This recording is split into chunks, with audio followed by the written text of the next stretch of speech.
สบายดีพี่น้องตอนนี้ก็เดินทางไปวัดหนองลำจันเนาะพี่น้องเนาะ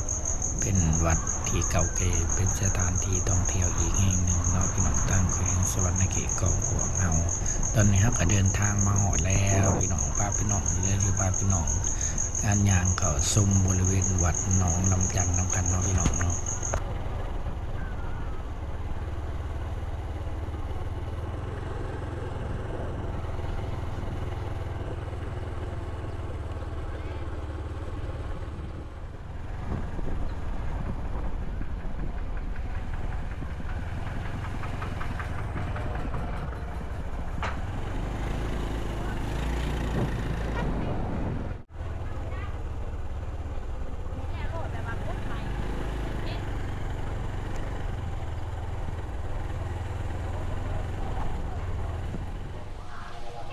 พี่น้องตอนนี้เฮาก็มาเดินทางมาหอดวัด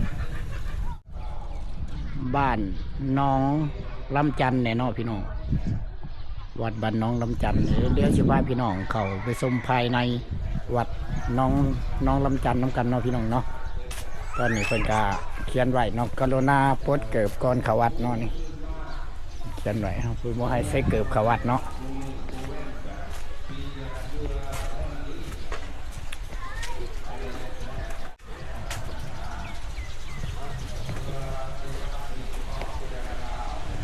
พี่น้องตอนนี้ฮะก็สิพาพี่น้องชมบรรยากาศภายในวัดน้องลำจันเนาะพี่น้องเนาะเป็นวัดที่เก่าแก่และเป็นสถานที่ท่องเที่ยวอีกแห่งหนึ่งเนาะพี่น้องทางแขวงสวรรณเขตของพวกเฮาเนาะแล้วก็สิถ่ายบรรยากาศพี่น้องชมเนาะนี่แต่เสาใหม่ต้นใหญ่ๆพี่น้องเสานี่ต้นไม้ต้นใหญ่ๆพี่น้องเลยแล้วเทศลงไปสามไปออกลงข้างเทศอยู่ว่าไม่ได้ลงแล้วหลายคนมาดูคือตัวนี้นะว่าเทศยังลืมบ่เป็นบ่ไม่ใช่ก็บอกที่อย่างที่ยากมากของเราอย่างชัดมาจากปากที่คนที่สนาโอ้ยแค่ที่ใจแต่อย่างนี้เดี๋ยวสิพาพี่น้องย่างเลาะซุ่มไปเรื่อยๆเนาะพี่น้องเนาะพี่น้องคางเป็นเนี่ยก็เป็นห้องเป็นอันคางอันหอไตรปิฎกเก่าเนาะพี่น้องเนาะหอไตรเนาะหอไตรปิฎกที่เก่าแก่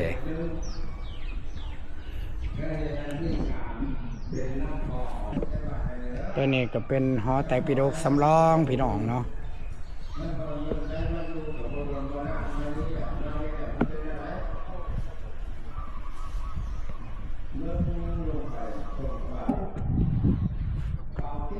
ที่มาที่ไปที่หอไตรปิฎกที่เพิ่นสร้างอยู่ในอันเซาอยู่ในแม่น้ำเนี่ยเนาะเพิ่นพี่น้องที่เพิ่นนั้นสร้างก็ย้อนว่าบ่ให้ปวกเนาะพี่น้องขึ้นไปกัดอันคัมภีร์อยู่ในเทิงหอไตรปิฎกเนาะพี่น้องเนาะ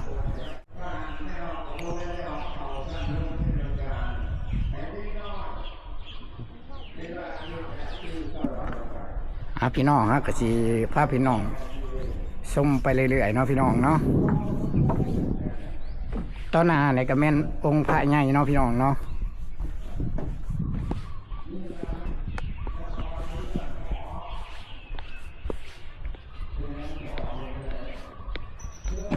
นี่พี่น้องทางยางมาจนสุดเนาะพี่น้องเฮาก็สิมาพระพุทธรูปองค์ใหญ่เนาะพี่น้องนี่พระองค์ใหญ่เนาะอ้อมข้างเพิ่นนี่สิเป็นพระพุทธรูปองค์น้อยเนาะพี่น้องเนาะเพื่อสิอ้อมเบิดเลยพี่น้องบริเวณนี่ข้างซ้ายข้างขวาข้างหลังนี่พี่น้องเพื่อสิอ้อมไว้เบิดเลยเนาะ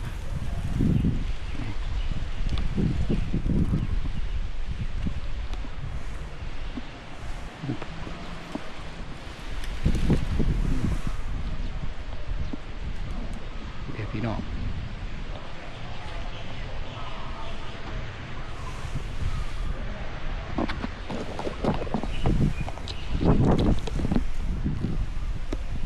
นี่ก็แม่นบาทพี่น้องบาทใหญ่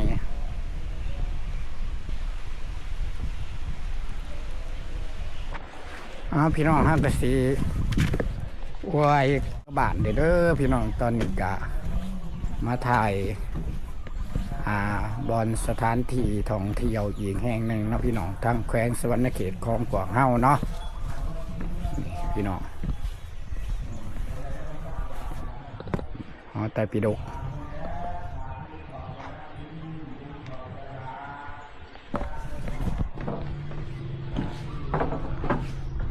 แต่เว้นกับสิตกดินนะพี่น้อง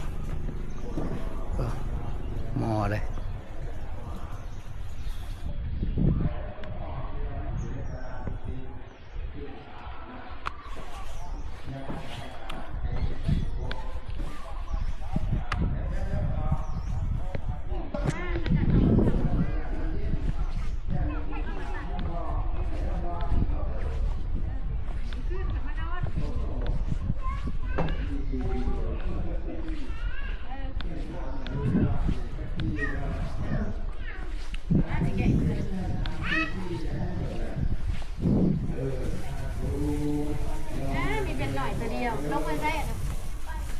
เป็นหน่อยตัวเดียว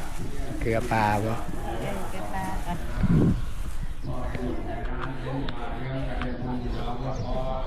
รับบาตรหยาดน้ำได้ในเงินสินหลักหา1,000 6,000 9,000 10,000ก็พอได้อยู่เลยบ้านอันนี้บ่มีจักเทื่อเดี๋ยวเห็นได้จังไดเงินสั่นได้เอาเงินมาได้แท้ถ้าเขาบ่ตายบ่ได้เงิน นี่นาสิเป็นกุฏิของเจ้าอาวาสแต่ก่อนเนาะเจ้าอาวาสก่อนเนาะพี่น้องเนาะ นิสัยมันตายเดือนละ3 คน3 คน กุฏิของญาทานรักคำพาเป็นกุฏิของญาทานพี่น้อง นี่เนี่ยนะนั่นเป็นในด้านไหนอันนี้ออกก็ดีโอ้ยตา มาขางซ้ายนี่ก็สิเป็นศาสนา หอไตรปิฎกพี่น้อง เมืองเฮานี่มันเข้าแล้ว หอไตรปิฎกตัวนี้ ถ้าแม่นเปรียบเป็นคน ถ้าเฮาสิขึ้นไปเฮาต้องไปไปเอาคันเนาะพี่น้องไปรับคันจากพ่อออกแล้วเฮาจังสิขึ้นไปเทิงได้เนาะเดี๋ยวพ่อออกเพิ่นก็สิ